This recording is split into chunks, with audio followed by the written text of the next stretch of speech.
La Turquie a-t-elle donc définitivement clos le chapitre du FMI? Recep Tayyip Erdogan a qualifié de « page tournée » une fois pour toutes l'époque où la Turquie avait recours auprès du Fonds monétaire international (FMI), déclarant que son pays n'en avait tout simplement plus besoin.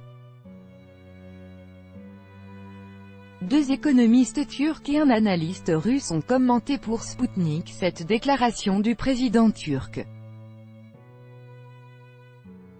La décision du président Erdogan de renoncer à la coopération avec le Fonds monétaire international (FMI) est éminemment positive, a estimé dans un entretien accordé à Sputnik Ercan Öncesedi, vice-président du Vatan, Patri, parti non représenté au Parlement turc.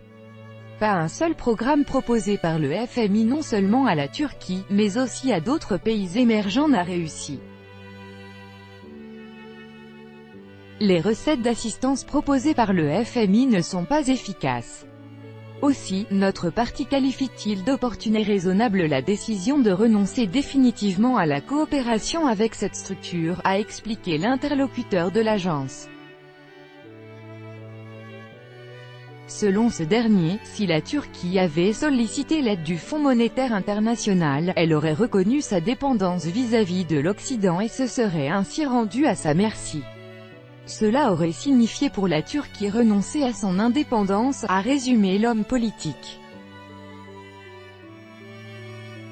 Quoi qu'il en soit, Ergun Kaya, membre du comité exécutif du parti islamo-conservateur Saadet, parti de la félicité, Saadet Partisi, SP fermante, a indiqué que la politique économique actuelle des autorités turques contraindrait tôt ou tard le pays à demander des prêts au Fonds monétaire international, tout en ajoutant que son parti ne considérait évidemment pas comme bon le choix de se tourner vers le FMI. Pourtant, dès le début, tout le système dans le pays a été adapté par le gouvernement du Parti de la Justice et du Développement, AKP, au pouvoir, à la politique du FMI. Depuis 2001, la Turquie s'en tient invariablement à cette politique, a rappelé l'économiste turc.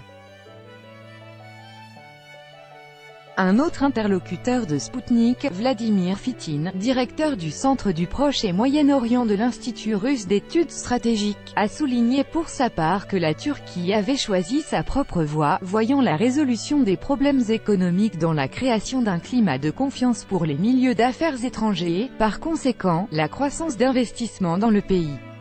La pratique du travail avec le FMI a amené la Turquie à la conclusion selon laquelle la poursuite de cette coopération ne serait ni raisonnable ni efficace. La Turquie s'est pratiquement adaptée à la situation actuelle.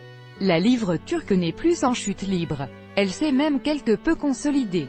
Une stabilisation est évidente, alors que le marché intérieur turc fonctionne absolument sans problème, a conclu M. Fitin.